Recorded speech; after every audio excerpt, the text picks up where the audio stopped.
Now let's talk about disaster SNAP. Was your city or state hit hard recently by a disaster, such as a flood, tornado, or the like? Were you out of power for days? Perhaps you didn't have clean water, and maybe your food spoiled after the power went out. Well, in such a case, very possible that your area or the state declared a public emergency, and the federal government may have approved funds for your area or for the state. In such cases, if you have SNAP benefits already, it's a good idea to check your EBT card. Look on the back for the number and call it to see if there is any increase in your SNAP benefits for a time of disaster.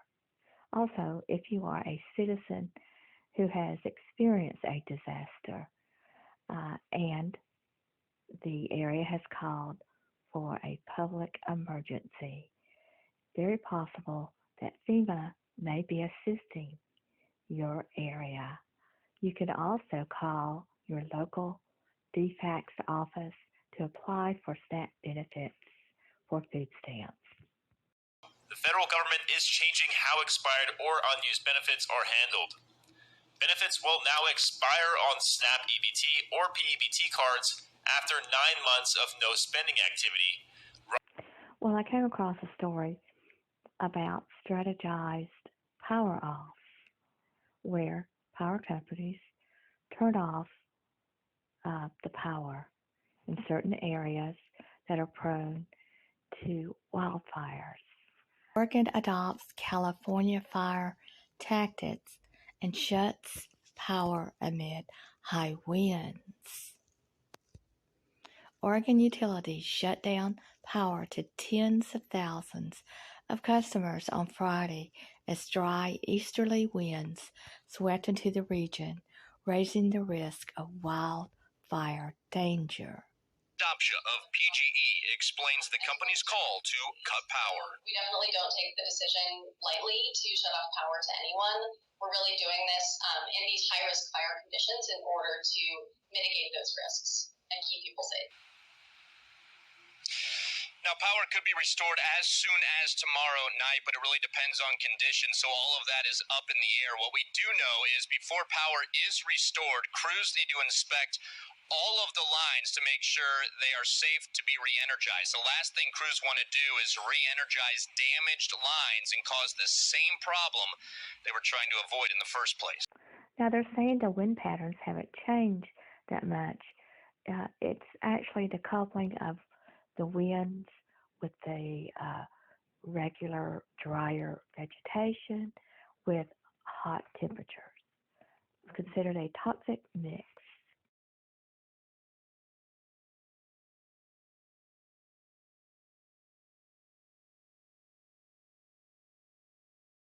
Separate from any COLA increase, a bill before Congress could see Social Security recipients getting an additional $2,400 a year in 2023.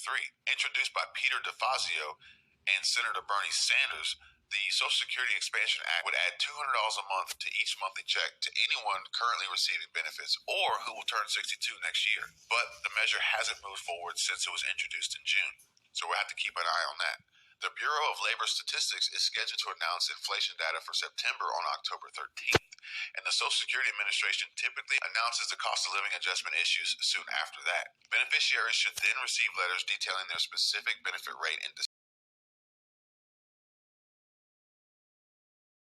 Cleveland's Fed's current August year-over-year CPI estimate is 8.3%, and that's down 0.2% from July's 8.5% level.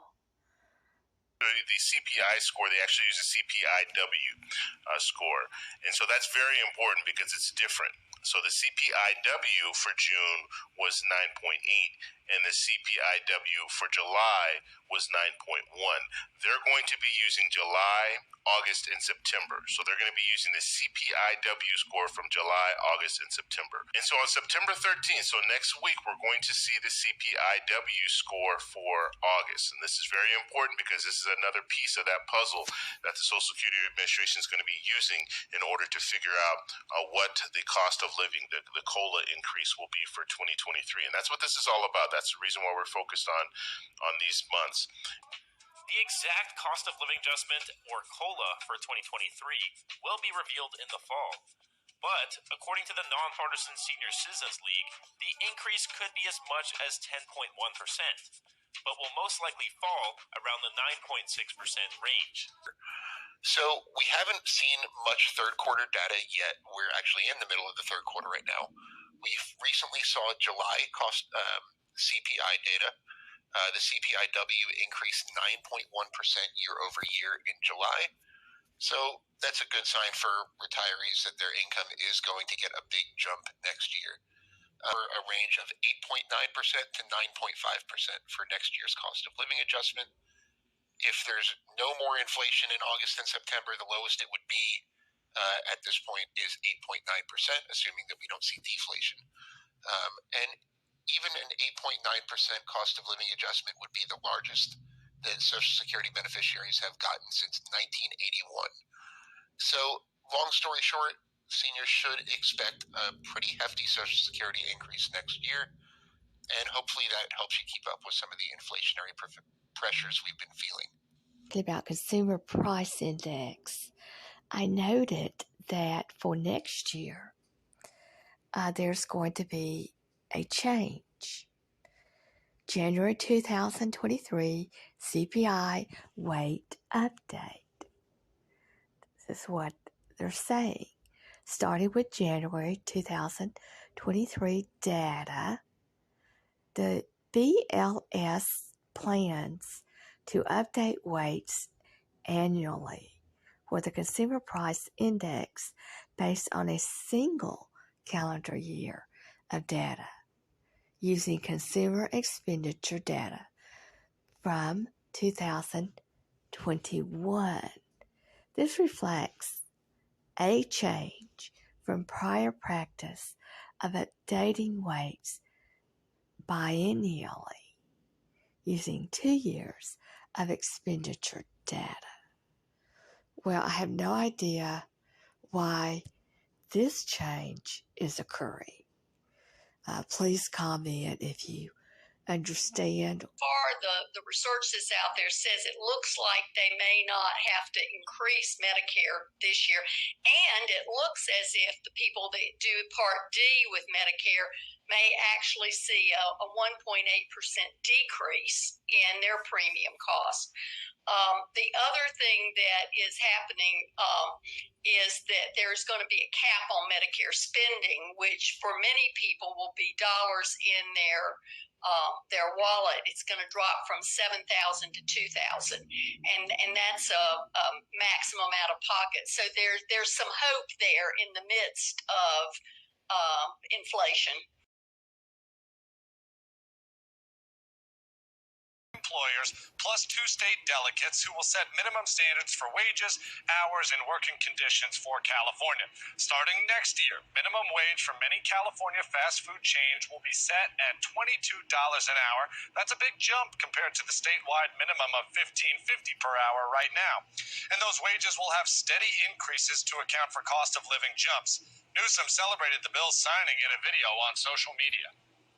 This makes sense, right? Aren't we due for another round of stimulus checks? And with inflation top of mind for the vast majority of Americans, a bigger stimulus check could be on the way from Congress. Goodness knows each side is definitely just fighting and clawing to get into voters' good graces. I mean, am I right? Well, this could just be the thing. Send some stimulus cash flow our way, and maybe those midterm elections will go a little bit smoother for everyone.